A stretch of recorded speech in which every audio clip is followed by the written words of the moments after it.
来看一个较轻松的新闻，交通部长林佳龙伫面册顶面放这段影片，看起来真趣味。原来是公路总局的同仁，伫当日的时呢，伫新中华公路翕到2只黄喉貂，也就是吉安虎伫扫烧肉伫比赛。佮滚像你讲，这可能是咧响应明年的东京奥运。当时啦，伊嘛希望讲民众会使做伙保护小动物。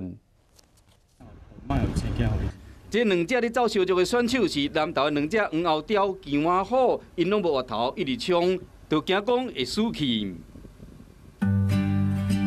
经过有路径护栏的路段，比赛场所换做草坡的平面道路，这2只吉安虎拢无停，继续地走。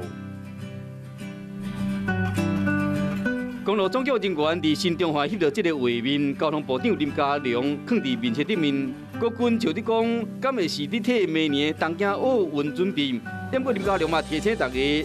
动物不要看车辆顶，吉安虎更加是神秘，一般真罕你互人看到。